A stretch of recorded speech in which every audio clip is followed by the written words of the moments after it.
Well, hello, my friends. Max with Hike Camp with another Vastfire flashlight. They sent me this one, of course, to test and evaluate and do a little review on. This one is 5,000 lumens.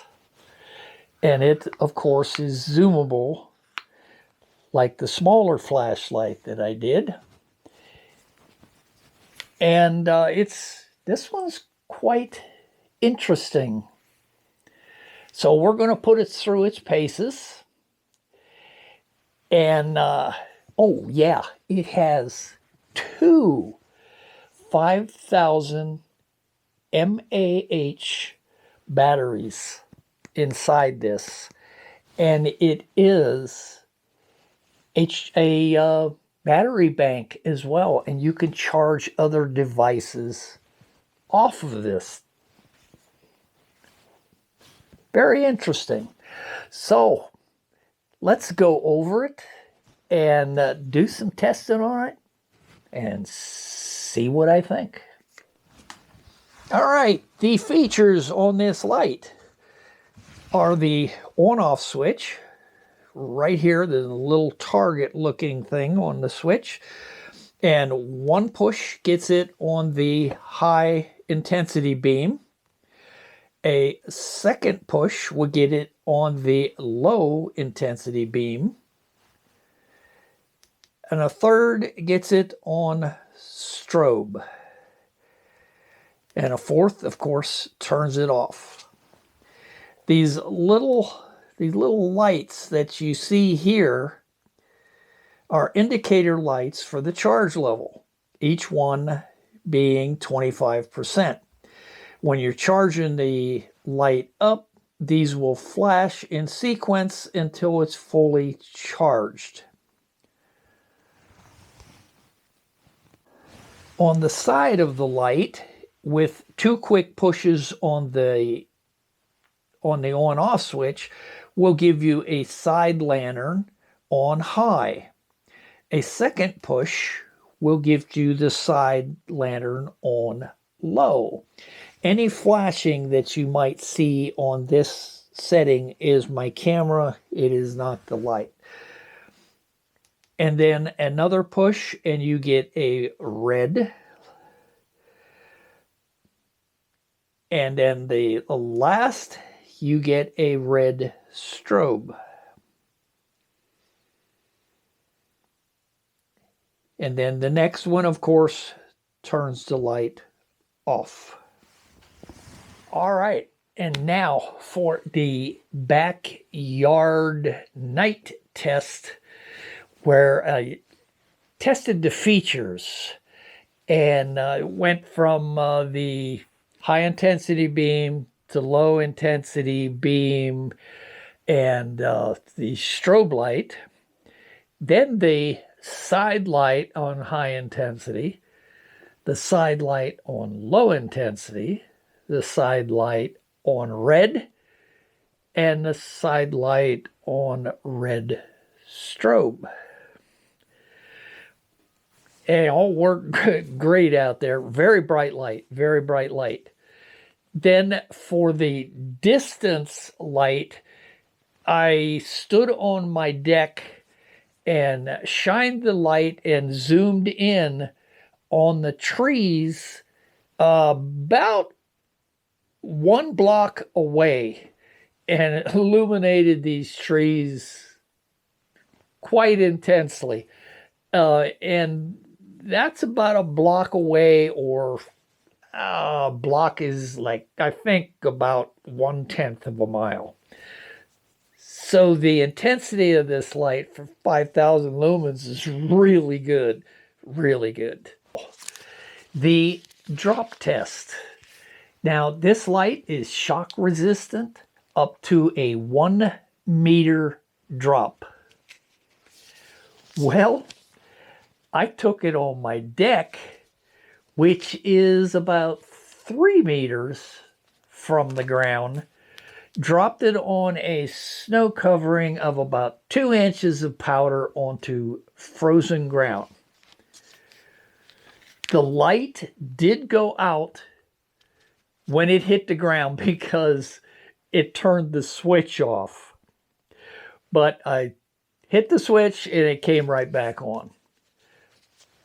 So it did well on that test. The next test was a water resistant test, and it is an IPX4 rating, which means it'll handle spray or splashing, but not immersion in water. So I stuck it in the shower, turned the shower on, let it run on it for a little bit with the light turned on. Had no problems whatsoever.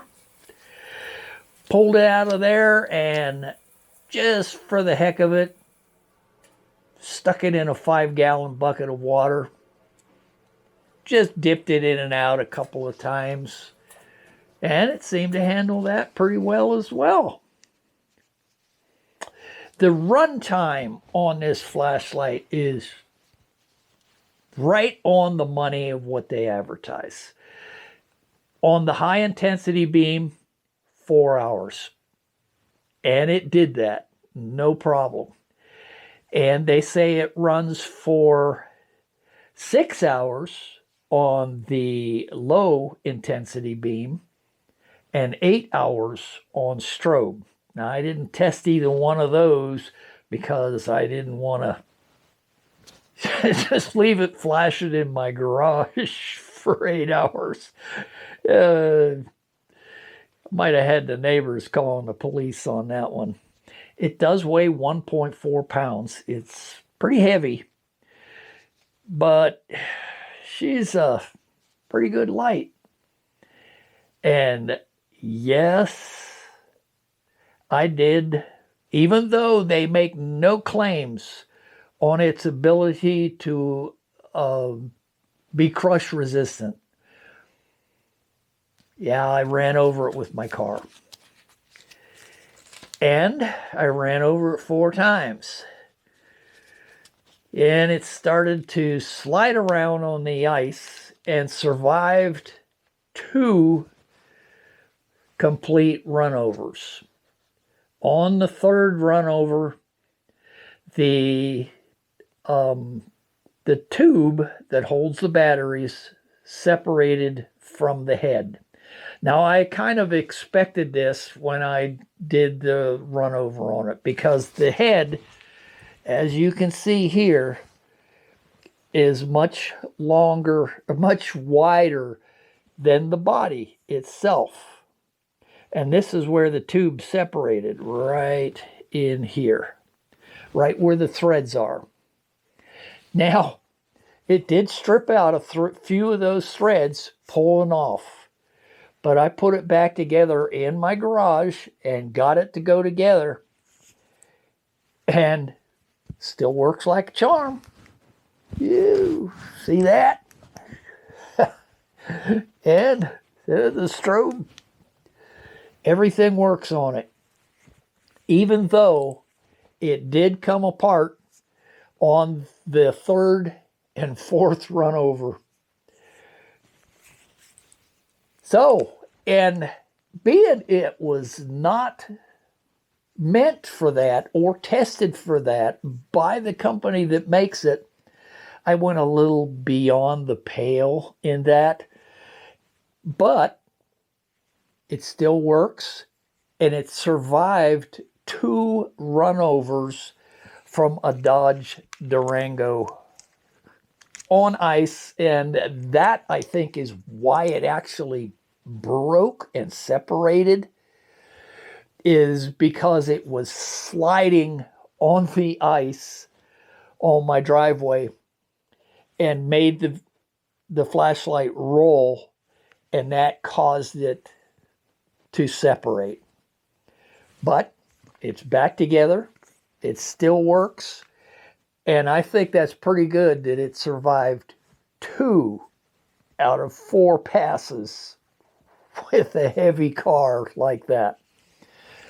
So, until next time, my friends, this is Max with Camp. and another light in the bag. Until next time, bye for now.